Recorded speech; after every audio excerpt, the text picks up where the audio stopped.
The 5 points of performance. The first point of performance is proper exit, check body position, and count. Jumpers, hit it. Upon exiting the aircraft, snap into a good tight body position. Keep your eyes open, chin on your chest, elbows tight into your sides, hand on the end of the reserve with your fingers spread. Bend forward at the waist, keeping your feet and knees together, knees locked to the rear, and count to 4,000. At the end of your 4,000 count, immediately go into your second point of performance, check canopy and gain canopy control. When jumping the MC6 series parachute, secure a toggle in each hand and pull them down to eye level, simultaneously conducting a 360-degree check of your canopy.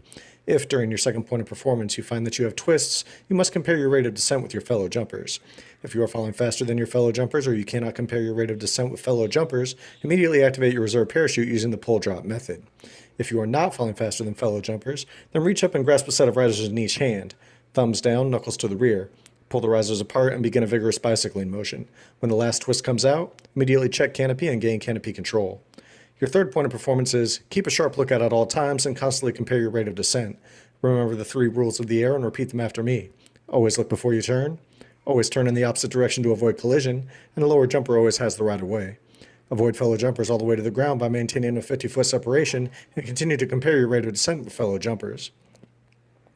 This brings you to your fourth point of performance, which is prepare to land. When jumping the MC6 series parachute at approximately 250 feet AGL, determine your direction of drift. If the wind is blowing from your left, pull your left toggle down to the elbow lock position. Once you are facing into the wind, let up slowly to prevent oscillation. If the wind is blowing from your right, pull your right toggle down to the elbow lock position. Once you are facing into the wind, let up slowly to prevent oscillation. If the wind is blowing from your rear, pull either toggle down to the elbow lock position. Once you are facing into the wind, let up slowly to prevent oscillation. If the wind is blowing from your front, make minor corrections to remain facing into the wind. Look below you to ensure there are no fellow jumpers. Transfer control of one toggle to the opposite hand so that the one hand is controlling both toggles.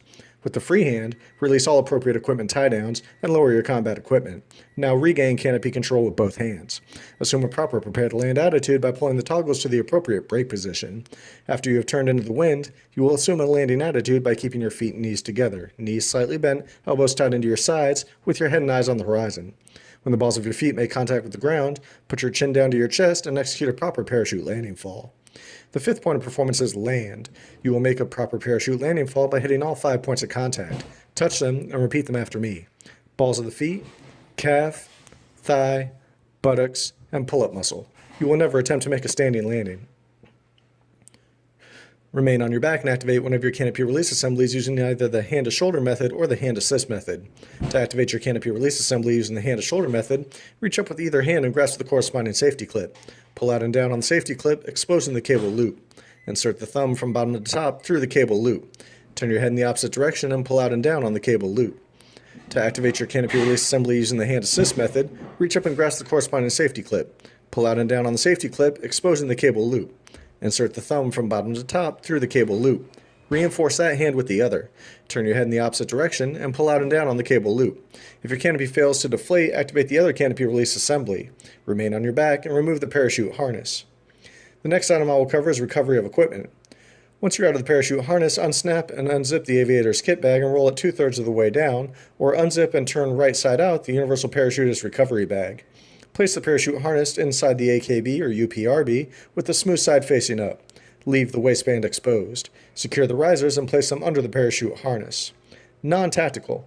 Elongate the suspension lines and canopy, removing all debris. Once you reach the bridle loop, secure it in one hand and begin to figure 8 roll your canopy and suspension lines all the way to the AKB or UPRB. Place the canopy and suspension lines inside the AKB or UPRB. Route the waistband through the bridle loop, leaving 6 to 8 inches of the waistband exposed. Tactical. Remain on a knee at the AKB or UPRB. Begin pulling the suspension lines and canopy towards the AKB or UPRB, stuffing them in as you go. Route the waistband through the bridle loop, leaving 6 to 8 inches of the waistband exposed. Snap, do not zip the AKB or UPRB. Secure the reserve parachute to the handles of the AKB or place the reserve parachute in the reserve parachute stowage pocket. Secure all of your equipment, conduct a 360-degree check of your area, and move out to your assembly area. The next item I will cover is the activation of the T11 reserve parachute. To activate the T11 reserve parachute, you will use the pull-drop method. Jumpers, hit it. Maintain a good tight body position. Grasp the ripcord handle with either hand. Throw your head back into the rear, pull out the ripcord handle, and drop it. Your reserve parachute will activate. Ensure neither hand is in front of the reserve parachute as it deploys. If you activate your T11 reserve parachute, secure the reserve risers. At approximately 200 feet AGL, slip into the wind and prepare to land. The next item I will cover is tow jumper procedures. Jumpers, hit it. If you become a towed jumper and are being towed by your Universal Static Line Modified and are unconscious, you will be retrieved back inside the aircraft. If you are conscious, maintain a good tight body position with both hands covering your ripcord handle, and an attempt will be made to retrieve you inside the aircraft. As you near the paratroop door, do not reach for us. Continue to protect your ripcord handle. If you cannot be retrieved, your Universal Static Line Modified will be cut. Once you feel yourself falling free from the aircraft, immediately activate your reserve parachute using the pull drop method. If you are being towed by your equipment, regardless of whether you are conscious or unconscious, that item of equipment will be cut or jogged free, and your main canopy will deploy. The next item I will cover is malfunctions. Remember to continue to check your canopy for any damage or irregularities and compare your rate of descent throughout your entire jump. If at any time you cannot compare your rate of descent or you are falling faster than your fellow jumpers, immediately activate your reserve parachute using the pull drop method. The next item I will cover is collisions and entanglements. Jumpers, hit it. Check canopy and gain canopy control. If you see another jumper approaching, immediately look and then turn away. If you cannot avoid the collision, assume a spread eagle body position and attempt to bounce off the other jumper's canopy and or suspension lines and immediately look and then turn away. If you pass through the suspension lines and you do become entangled, snap into a modified position of attention. With either hand, protect your ripcord handle. With the opposite hand, attempt to weave your way out of the suspension lines the same way you entered. Once clear, immediately look, then turn away. When jumping the MC6 series parachute, if you become entangled, both jumpers will remain where they are, obtain a clear path, and immediately activate their reserve parachutes using the pull drop method. The next item I will cover is emergency landings. The first emergency landing I will cover is the tree landing. If you are drifting towards the trees, immediately look, then turn away. If you cannot avoid the trees and have lowered your equipment, look below you to ensure there are no fellow jumpers and jettison your equipment, making a mental note of where it lands. If you have not lowered your equipment, keep it on you to provide extra protection while passing through the trees. At approximately 200 feet AGL, assume a good landing attitude by keeping your feet and knees together, knees slightly bent, and chin on your chest. When you make contact with the trees, rotate your hands in front of your face with your elbows high. Be prepared to execute a proper PLF if you pass through the trees. If you get hung up in the trees and you do not feel you can safely lower yourself to the ground, stay where you are and wait for assistance. If you decide to climb down, jettison all unneeded equipment. Ensure that you maintain your helmet. Activate the quick release in your waistband. With either hand, apply inward pressure on the ripcord assembly. With the opposite hand, remove the top tuck tab. Maintain steady inward pressure, and with the opposite hand, insert it behind the ripcord assembly and apply inward pressure. Grasp the ripcord handle with the opposite hand, pull it, and drop it. With both hands, control the activation of the reserve parachute to the ground, ensuring that all suspension lines and risers are completely deployed. Disconnect the left connector snap and rotate the reserve to the right. Attach the left connector snap to the triangle link on your right side. Seat yourself well into the saddle. Activate the quick release in the chest strap and completely remove the chest strap from the chest strap friction adapter. Grasp the right main lift web with either hand below the canopy release assembly, and with the other hand, activate the leg strap ejector snaps and climb down the outside of the reserve parachute. Caution must be taken when climbing down the T11 reserve suspension lines because of the slippery coating applied to the suspension lines. Remember, when in doubt, stay where you are and wait for assistance. The next emergency landing I will cover is the wire landing. If you are drifting towards wires, immediately look and turn away. If you cannot avoid the wires, look below you to ensure there are no fellow jumpers and jettison your equipment, making a mental note of where it lands. Ensure that you maintain your helmet. Assume a landing attitude by keeping your feet and knees together, exaggerating the bend in your knees, eyes open, chin on your chest with your back arched. Place the palms of your hands high on the inside of the front set of risers with the elbows locked.